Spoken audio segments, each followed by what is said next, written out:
Agar siz shu bir marta hayotingizda shuni aytsangiz, Alloh taolo qiyomat kunida maloikalar ham hisobiga yetmaydigan bu ajrni beradi.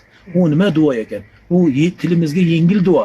Allohumma lakal hamdu kama yanbaghi li jalali wajhika va li azim sultonik. Mana shuni ko'p ayting.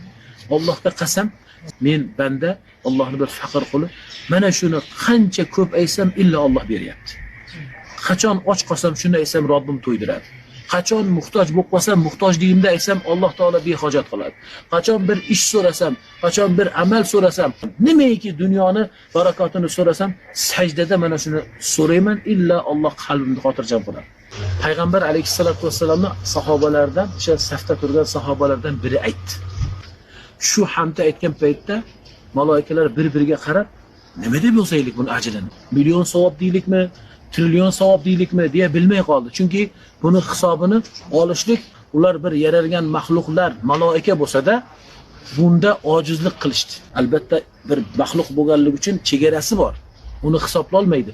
Ma'nosida nima deyilyapti? Ey Allohim, lakal hamdu, senga hamdlar bo'lsin. Qanday? Lakal hamdu kama yanbaghi li jalali wajhik.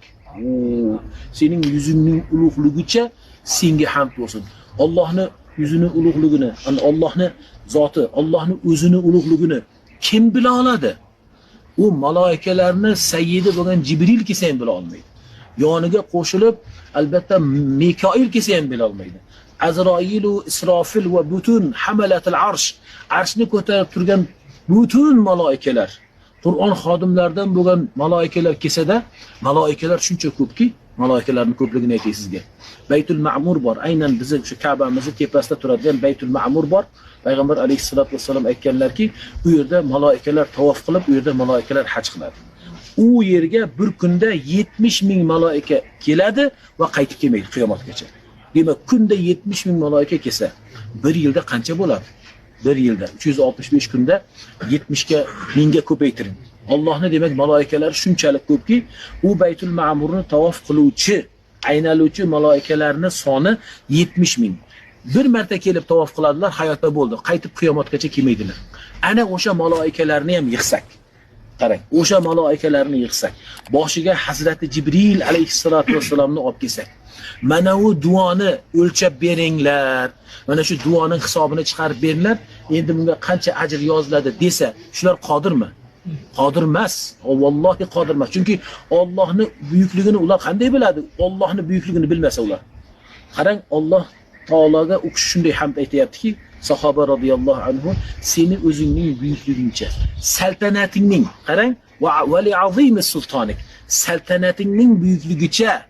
Xo'p, Allohning saltanatini Allohdan boshqa hech kim bilmaydi. Saltanatingning va o'zingning buyukligingcha senga hamd sanolar bo'lsin deganda maloikalar nima qilishni bilmay qoldi. Keyin tepaga chiqishdi. Robbimiz dedi, payg'ambaring alayhisolatu vassalomning sahobalaridan biri senga shunday hamd aytdi. Biz bilmay qoldik. Va buni payg'ambar alayhisolatu vassalom bizga xabar beryaptilar. Qaysi biringiz shu hamdni hozir aytdingizki, mana maloika hozir vahiy olib kelib nozil bo'ldi. Rivoyatlarda keladi, u sahoba men bir xato ish qilib qo'ydim shekilli deya o'zini yashirgan bo'ladi. Va nimalar tafsir ahli, bu hadis ahlida albatta rivoyatlari ham bor.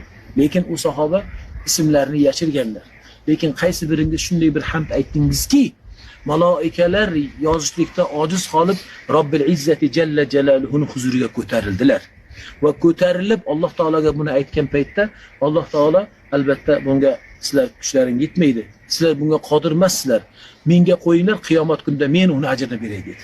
Allohumma lakal hamdu kama yanbaghi li jalali wajhika va li azim sultonik deya duo qilishimiz kerak. Allohumma lakal hamdu. Shuni har biringiz mana shu darsda bo'lsa ham suhbatda yo'qlab oling. Allohumma, takrorlang. Allohumma lakal hamdu kama yanbaghi li jalali wajhika wa li azimi sultanik.